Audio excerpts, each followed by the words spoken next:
ngasi khoigi lamyanba irabot numit siga mailena na khona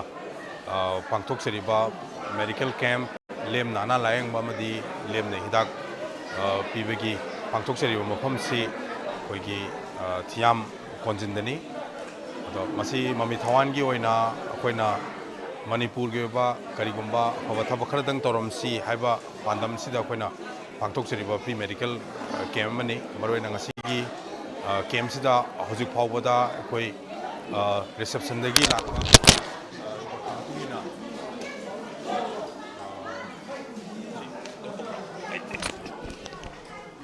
yai ko sa ya haibiro ya da khoigi reception dagi hojik lakwa report ki matungina hojik phawbada khoi mioi punna chamaga kuntaret khoi hojik yengma ngamjare aduga khoigi rekai ramdam sigi nungsijaraba khoigi khunja myam amasu hojik leptana topiragli masi khoina pizariba khoigi nakandagi service asi maroina ana laengbagi lamda mid ki aduga saru sayangi aduga general medicine aduga gynecology aduga ayush ki full department amasu yaure ENT nasing ma khoi department nipan punna bisda puduna laksabani aduga hena nungairibadi ngasi khoigi pangthok seriba pre medical camp si hek loibaga khoi lamyanba hizamira botu ningsingba khoigi mangonda khoigi dedicate tokjaba khoigi tinjang kaijing daba khunai magi damak khoi football match amasu khoi thamjari football match si adum horen pung ani makhai ta matamda medical camp si loisala matungda khoi Thiyam Konjin ga punna khoi sana jagan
Konsentrasi hati. Jauh kan? Kamu mama nih, ini pecahan loh kami. Kau kadang nanti, saya kadang kau. Jangan kita kelang kau.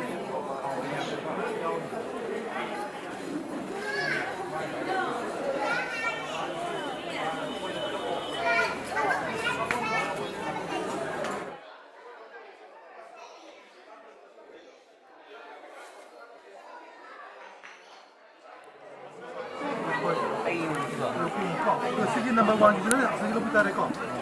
Bukan semua ayo itu bisa terus. Kali kok. Tak kan dulu semua.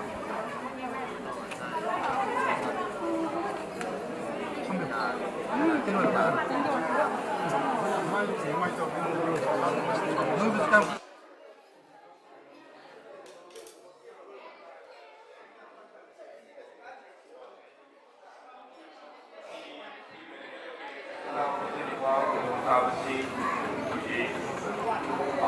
pediatric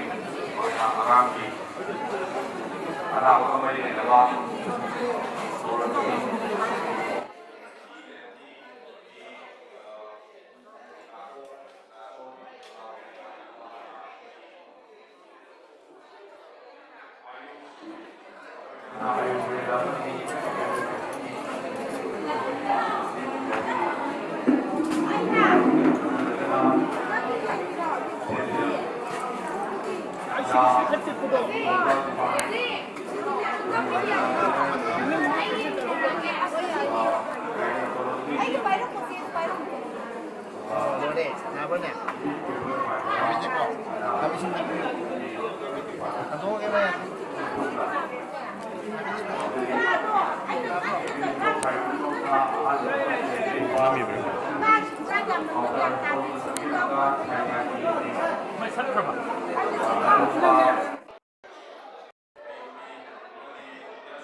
hai pokoknya masih patut terima lima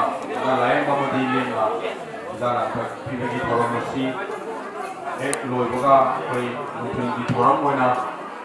dulu ini lumayan itu waktu mbak yang Konjin di Jawa di volunteer sehingga masih di free medical camp masih di Tobu Ojeriba Mami Thawan Foundation की कोई members की होगा football club Mami Thawan FC का हमारे football match में शू नव्यांबा इधर इराबोट निश्चित में असी की फोरम पांचों से भी मनुष्य जरी तो असी पांचों के लिए फ्री मेडिकल कैंप हमारी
Anirak Suboyna Mami Thawan Sinjaba free medical camp Thiyam Konjin da hojik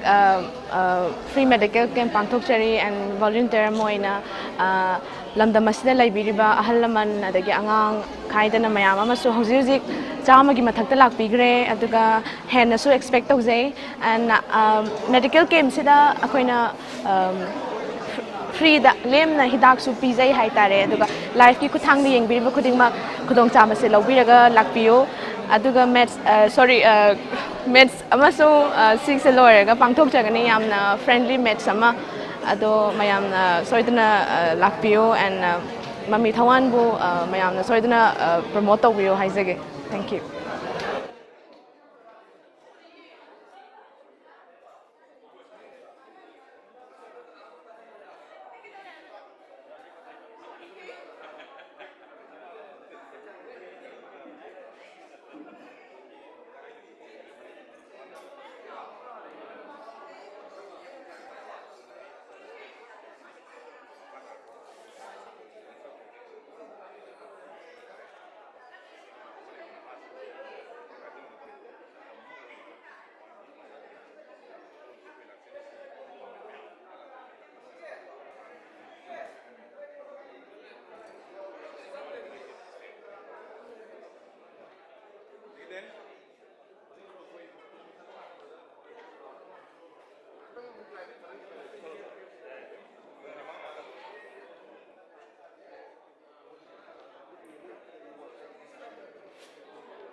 คนแมวคนน่าจะมาซื้อชมอดุมเปลี่ยนบีบราหน่วยบอกบีบราโอเค thank you ยอมหน่วยเลยอามูนสิก็โอเค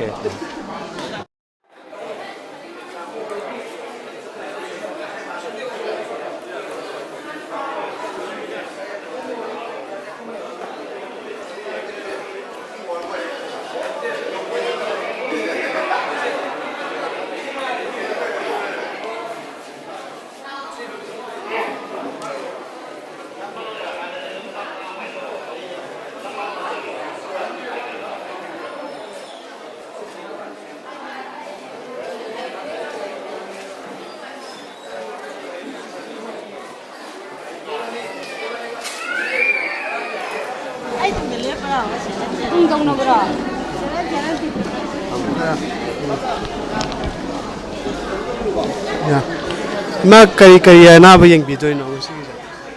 Ima jidi kok chu nungai te mit chu nungai te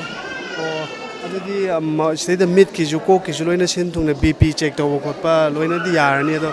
ma nga si haije ningi di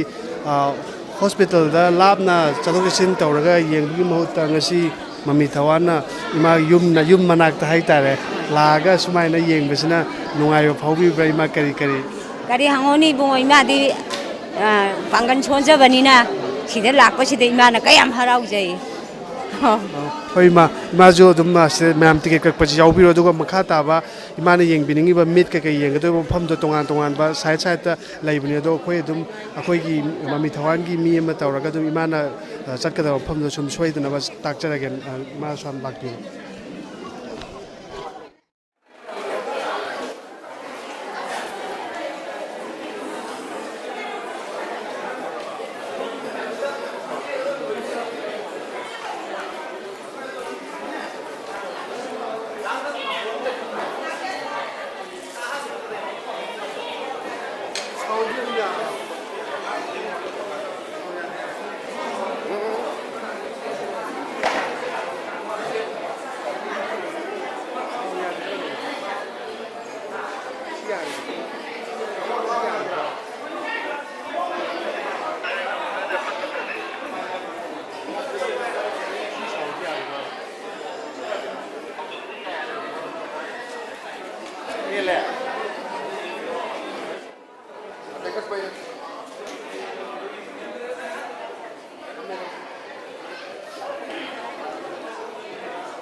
ꯆꯠꯄꯤꯕꯤꯅ ꯑꯗꯣ ꯇꯥꯖꯧ ꯑꯩ ꯀꯩꯅꯣꯝꯇ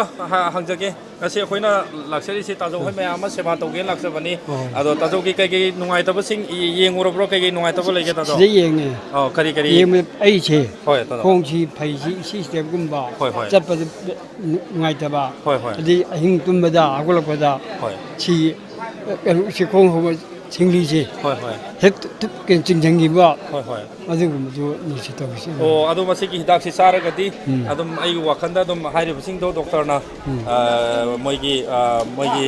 knowledge ꯍꯥꯏꯇꯥꯔꯦ ꯆꯥꯎ ꯍꯥꯏꯕꯁꯤ ꯆꯥꯔ ꯑꯃꯨꯛ ꯌꯦꯡꯕꯤꯔꯣ ꯑꯗꯣ ꯑꯩꯈꯣꯏ ꯃꯌꯥꯝ ꯁꯤꯗꯩꯁꯤꯗ ꯃꯦꯗꯤꯀꯦꯜ ꯀꯦꯝꯞꯀꯤꯗꯃꯛꯇ ꯐ꯭ꯔꯤ ꯃꯦꯗꯤꯀꯦꯜ ꯀꯦꯝꯞꯀꯤꯗꯃꯛꯇ ꯂꯥꯛꯆꯕꯁꯤ ꯑꯩꯈꯣꯏꯒꯤ ꯇꯥꯖꯧꯒꯤ ꯋꯥꯈꯜꯗ ꯀꯔꯤ ꯀꯔꯤ ꯐꯥꯎꯕꯤꯒꯦꯗꯣ ꯍꯥꯏꯐꯦꯠꯇꯪ ꯐꯣꯡꯗꯣꯛꯄꯤꯌꯣ ꯃꯁꯤ ꯌꯥꯝꯅ ꯅꯨꯡꯉꯥꯏꯖꯩ ꯑꯩꯈꯣꯏꯅ ꯑꯍꯜ ꯑꯣꯏꯕ ꯑꯩꯈꯣꯏꯅ ꯑꯥꯗ ꯔꯤꯝꯁ ꯍꯥꯏꯔꯣ ꯑꯗꯒꯤ ꯖꯦꯟꯗꯔꯗ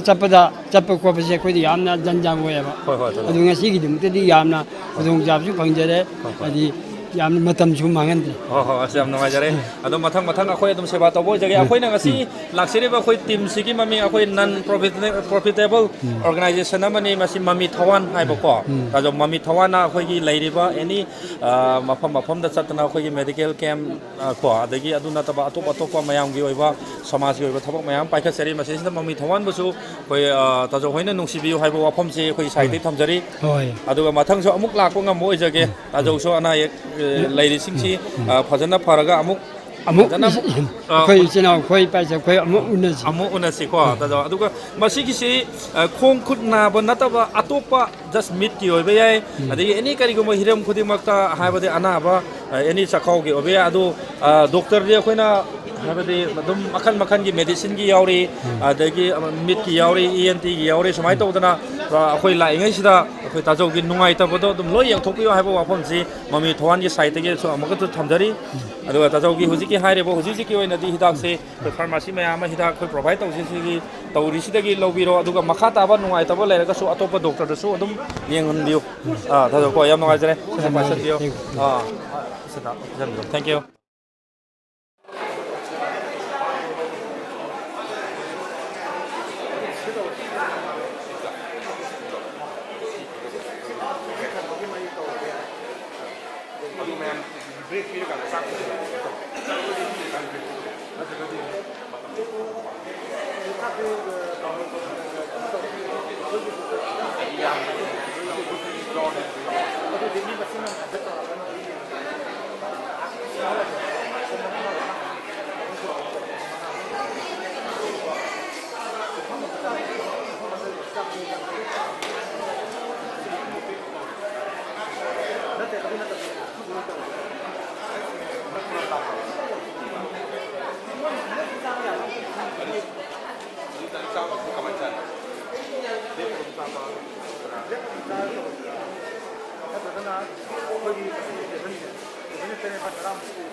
ngasi khoi gi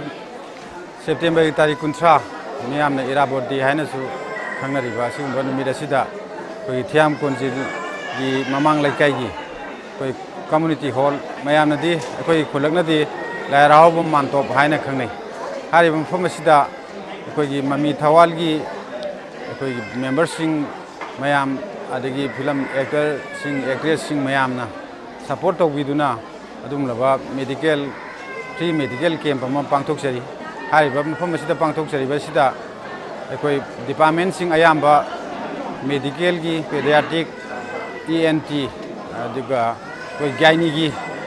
ayamba yauri loine na masida layang patap sing homeopathy gi oiba ayurvedic gi oiba layang patap sing su yaun sathabiri loine na masigi anaba sing asiga mari leina ba hidak lang thak sing su ekoi free di yenthokpiri asigumlaba yamna ekoi da asaw mateng ama tawgiri ba dumlaba Mami Thawan bu ekoi han thagasari loine na nungthil gi matam da su koi pung ahum hekta baga ekoi friendly match ama thamjari hari ba friendly match asiju Mami Thawan gi sanaroi singa koi Thiyam Konjin FC aina mingthon jaba asigi sanaroi singa punna ekoi yamna friendly oiba match ama leijagani aduga match ani sigi first half second half ani sigi tainaba sida ekoi ngak break leiba matam amda ekoi tak of war thauri sing na bigi ekoi masana amasu entertainment oina thamjari hari ba sing asida ekoi gi nakal amamda ekoi gi khulak asigi imaibel sing trang matrang leibigani aduga ekoi gi actress sing ani na haiba pana ani sigi leading role lobiraga adungulaba nungairaba ekoi kumai amasu thamjari masi hek loibaga ekoi khungang asigi club khuding maka ekoi isai kolga amadi marai pabi imaibel velep khuding maka ekoi khusamnaraga hai ba lengbi regli ba khuding mak asida ekoi yamna samba presentation nama pijaraga ekoi hai ba thorom asi lesson jagani matang asida question jagi thank you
ꯉꯁꯤꯁꯤ ꯌꯥꯝꯅ ꯑꯩꯈꯣꯏꯒꯤ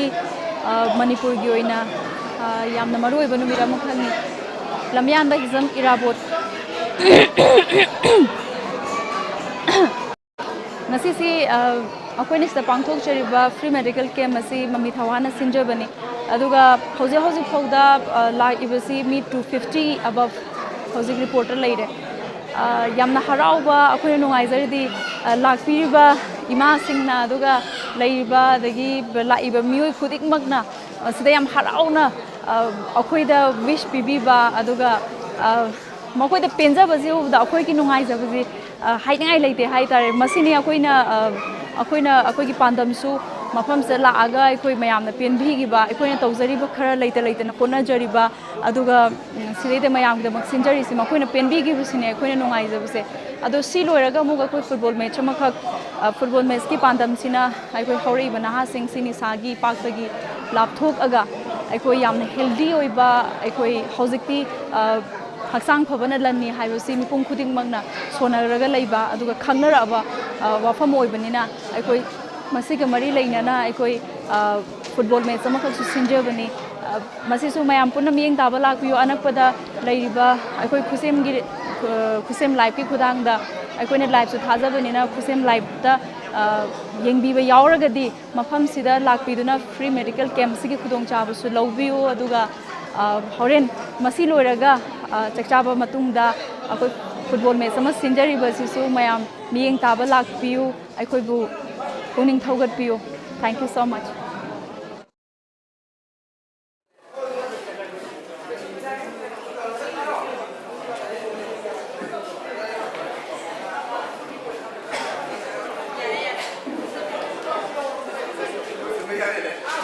Super